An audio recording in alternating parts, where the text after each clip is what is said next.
Now, first we start communicating with the hammer wheel. With the sound.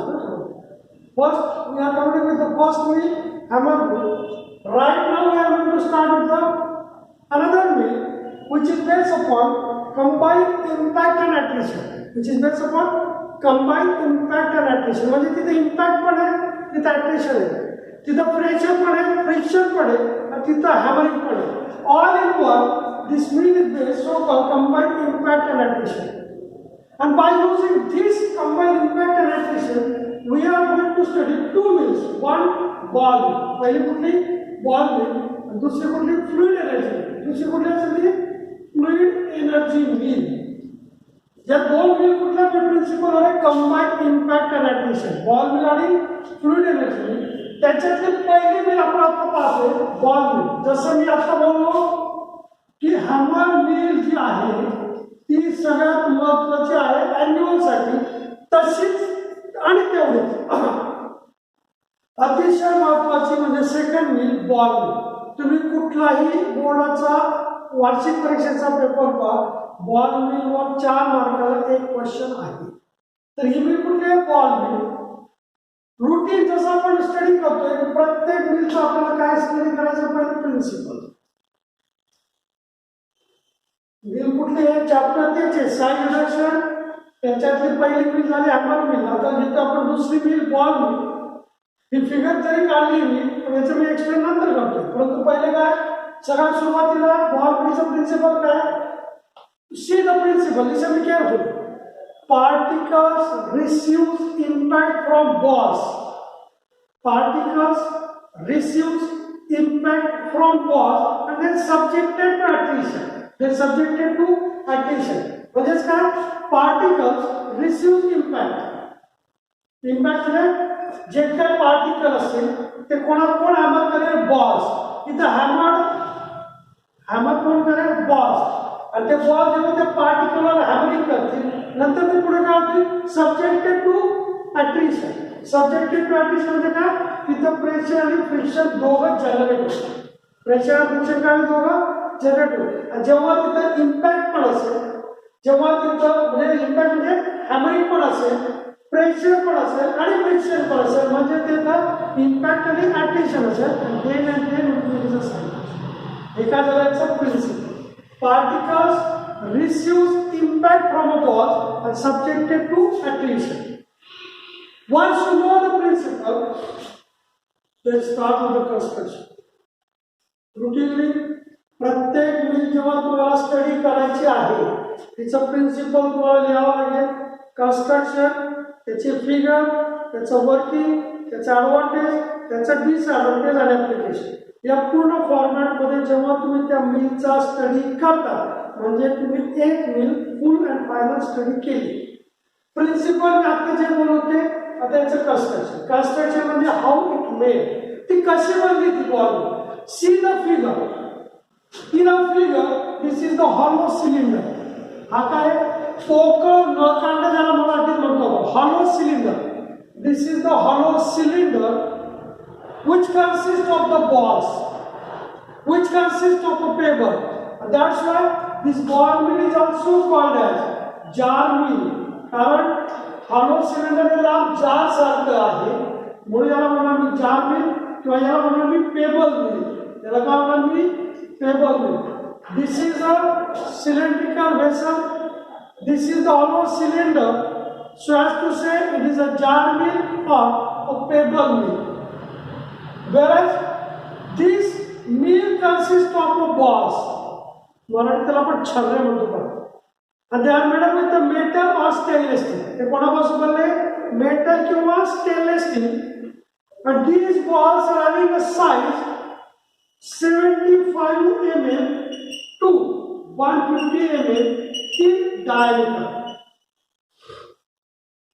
त्या बॉलचे जे म्हणजे छर्रे ज्याला आपण म्हणतो ते कसे असतात स्टीलचे किंवा मेटलचे आणि त्या छर्यांची जी साईज इंटरनल डायमीटर डायमीटर म्हणजे व्यास किती तो 75 mm to 150 mm in diameter whereas the balls are present in a ball mill having a capacity to fill up to about 30 to 50% of the total surface area या total surface आहे. तुम्ही पहा figure मध्ये सगळे balls दाखवले नाही, निम्माच्या खाली portion दाखवला आहे.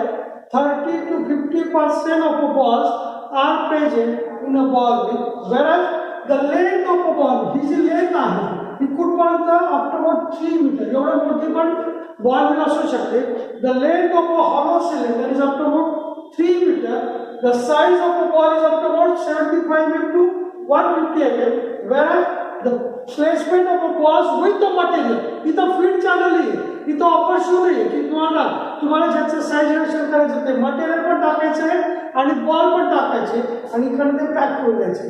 तर ते मटेरियल जे आहे ते किती फिलअप करायचे बॉल्सचे म्हणून 30 ते 50%. हा एवढा पोर्शन म्हणजे 100%, परंतु एवढाच पोर्शन तुम्हाला 30 ते 50% टाकायचे. आणि when you feed your material up to 30 to 50%, you will get a fine product. You will get what? You will get a fine product. And जर त्याच्यापेक्षा जास्त गेलं तर you will get particles. To prevent the formation of a particles, to get a fine product, fill the product with the ball is up to 30 to 50% of the total surface area. This is the hollow cylinder, and this cylinder, when they start the rotation, it is rotated clockwise direction. घड्याळाच्या काट्याप्रमाणे. It is rotated by clockwise direction, and this is the lead म्हणजे काय? याचं झाकण.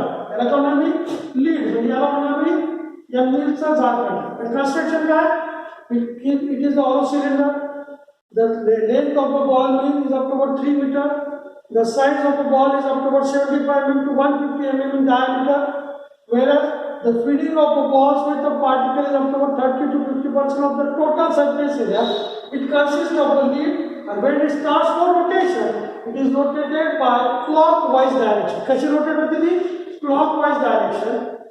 This is your ball mill. Whereas the major thing for working of a ball मिलचं जेव्हा working करायचं आहे तर सगळ्यात महत्त्वाचं वर्किंग कशावर द्यायचं? Working of a ball mill is based upon its speed of rotation. कशावर working is महत्त्वाचं? Speed of rotation. And the speed of rotation for a ball mill is 0.5 rps. लक्षात घ्या, MCQ मध्ये तुम्हाला हा प्रश्न मी विचारणार आहे. What is the speed of rotation? Speed of rotation किती आहे? 0.5 rps. 0.5 rps म्हणजे काय? 0.5 revolution per second. हॅमर मिलचं किती होतं? 1000 to 5000 rpm. एका मिनिटात 1000 ते 5000 एका मिनिटात म्हणजे 60 सेकंद. इथं एका सेकंडमध्ये अर्धा 0.5. तर स्पीड ऑफ रोटेशन बॉल मिलचं किती आहे? 0.5 rps. 0.5 revolution per second. एका जाण्याचं construction. Now once you know the construction, then how the mill will crush the particle, how the mill is used for size reduction, and the size reduction of a ball mill, it is totally work on the speed of rotation. आता speed of rotation म्हणजे काय? Just imagine हा ball mill. आणि जेव्हा तुम्ही त्याला switch on करा, machine switch on केलं तर मिल कशी रोटेट बॉल मिल कशी रोटेट होणार? अशी गोलाकार क्लॉकवाइज डायरेक्शन. कशी रोटेट होणार? Clockwise direction. जेव्हा ती क्लॉकवाइज डायरेक्शन रोटेट होणार त्या मिलच्या मध्ये काय काय बॉल्स पण आणि मटेरियल ते पण रोटेट होणार, बरोबर नाही? ते पण काय होणार आहे? रोटेट. आता समजा स्पीड ऑफ रोटेशन तुम्हाला माहिती 0.5 rps जेव्हा तुम्ही तिला रोटेट करणार तेव्हाच त्याचं साइज रिडक्शन होईल. परंतु समजा तुम्ही 0.5 rps पेक्षा खूप slowly, very slowly when you are going to rotate your ball mill, the ball mill अशी रोटेट होणार. The balls are reaches with the 3/4 portion of the ball mill and falls down. ते काय होणार? अशी ball mill rotate होणार खूप slowly. Ball पण rotate होते, परंतु किती? बॉल मिलच्या फक्त 25% ते रोटेट होणार आणि खाली पडणार. No size reduction. तिथं साइज रिडक्शन होणार नाही. मग तुम्ही करणार second speed of rotation, high speed. मग तुम्ही काय करणार? जोरात तिला फिरवणार. Very full speed, very high speed तुम्ही रोटेट करणार. आणि जेव्हा तुम्ही हाय स्पीडने रोटेट करता तेव्हा सांगतात from the centre of earth there is a creation of centrifugal force. कुठला फोर्स? Centrifugal force.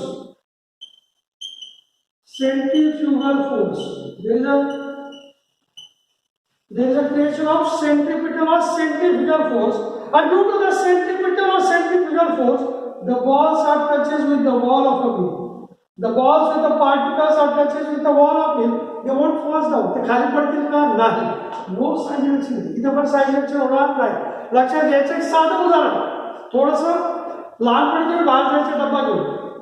लहानपणी बाहेर जायचा डब्बा घेऊन. डब्बा घेऊन बाहेर कसं जातं तुम्हाला माहिती आहे. आणि जेव्हा तुम्ही डब्बा घेऊन बाहेर जाताय तर पाण्याचा डब्बा आपण असा ठेवायचा पहा. लहानपणी 2 मित्र डब्बा पाणी घेतला, डब्बा घेतला, बाहेर निघाले. आता कुठे चालले ते तुम्ही घरी असत बसा. पण तो डब्बा जेव्हा तुम्ही घेऊन चालले तो डब्बा आपण एक सहज फिरता काय करतो असा रोटेट करतो.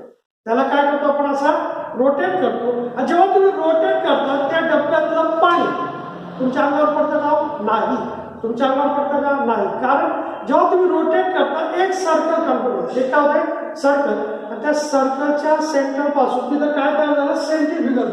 तिथं काय तयार झालं? Centrifugal force. आणि तो सेंट्रीफ्युगल फोर्स तुमच्या डब्यात असलेल्या पाण्याला काय करतो? वॉलकडे पाठ होतोय, अंगावर पडत नाही.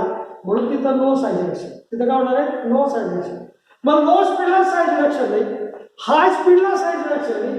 मग तिसरा स्पीड आला करेक्ट स्पीड. याचं दुसरं नाव आहे कॅस्केडिंग स्पीड ऑफ रोटेशन. याचं दुसरं नाव काय? Cascading speed of rotation. आणि when they rotate with the third speed, हा स्पीड असेल 0.5. हा स्पीड काय असेल? 0.5 rpm, म्हणजे half revolution per second. When it rotates half revolution per second, the balls with the particle at the start they are stagnant, they are faster, they are at the bottom. They are where? They are at the bottom. But when you rotate with the 0.5 revolution per second, they start the rotation from bottom. The balls along with the particle rotate like this, goes up to the top. They goes up to the top, half portion of the wheel and falls down. Half portion and wheel and then falls down due to the creation of gravitational force. इधर कुठला force आहे? Centrifugal force. इधर कुठला आला? Gravitational force. And due to the gravitational force, from the top of the ball wheel, the balls with the particle falls down. जेव्हा माणूस तिसऱ्या मजल्यावर खाली पडतोय ग्रॅव्हिटेशनल, नक्कीच इंजुरी होणार. तसंच जेव्हा ते एकदम टॉपला जाऊन खाली पडतील, म्हणजेच काय? The balls along with the particle, there is a maximum amount of side reaction. There is what? Maximum amount of side reaction.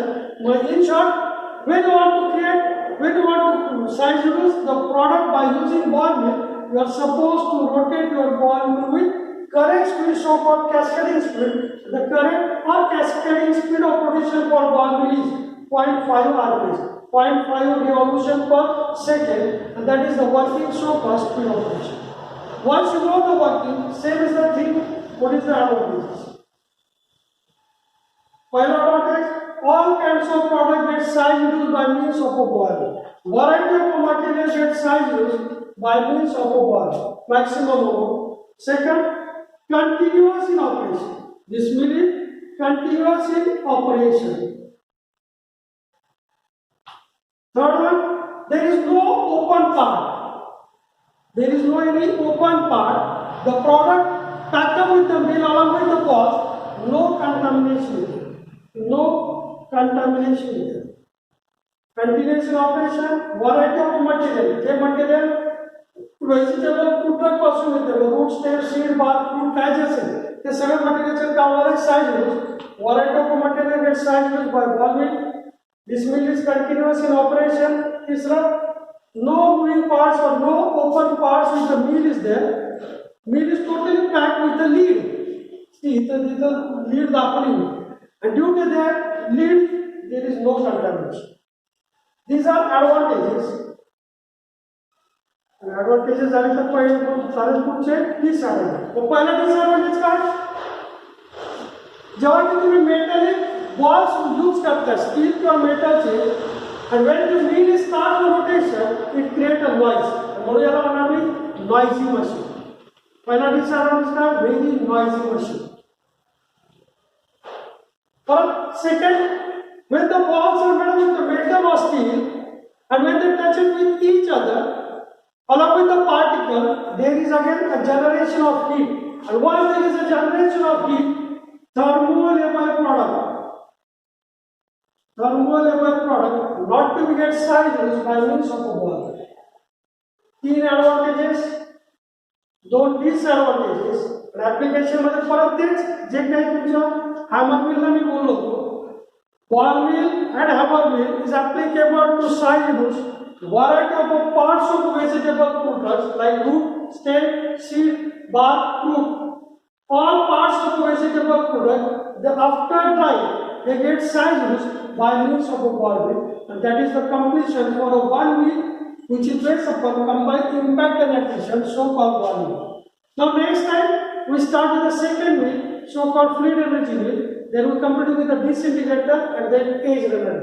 Before that, हे जे चॅप्टर आता चालू आहे, या ज्या 2 मिल आपण आज घेतल्या त्याच्या नोट्स मी ऑलरेडी टाकतोय, ही लिंक पण तुम्हाला पाठवतोय. प्रत्येकाने नोट्स कंप्लीट करायचे आहेत. पाहायचंय त्या नोट्स मध्ये काय मी काय बोललोय, व्हिडिओचे पाहिल्यानंतर ऐकल्यानंतर 100% तुमच्या लक्षात येईल. सगळ्यात महत्वाचं की तुमची पहिली सेशनल एक्झाम ही 4 जानेवारी पासून होणार आहे. First sessional exam for you people,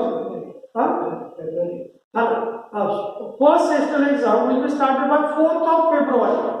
जे आपण 29 जानेवारी एक्सपेक्ट करत होतो त्याच्याऐवजी ती स्टार्ट होते 4 फेब्रुवारी पासून.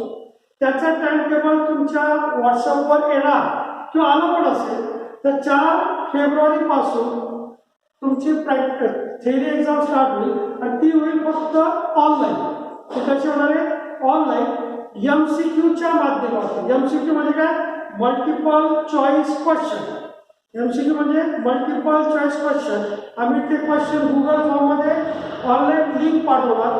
तुम्हाला ती लिंक ओपन करून ते क्वेश्चनचे आन्सर टाकायचे. 25 क्वेश्चन आम्ही देणार, तुम्हाला 20 क्वेश्चनचे आन्सर द्यायचे. Minimum you have to answer 20 questions because your sessional exam is of 20 marks. I repeat, 4 February पासून तुमची एक्झाम स्टार्ट होते. ते एक्झाम MCQच्या माध्यमातून होणार आहे. 25 मल्टिपल चॉईस क्वेश्चन आम्ही देणार, तुम्हाला कमीत कमी 20 सॉल्व करायचे. मीनवाईल प्रत्येक लेक्चररच्या नोट्स, प्रत्येक लेक्चररचे व्हिडिओ तुम्हाला पाहणे बंधनकारक असणार आहे. Those who fail to complete like this, they may lose their marks. Is that clear? Thank you.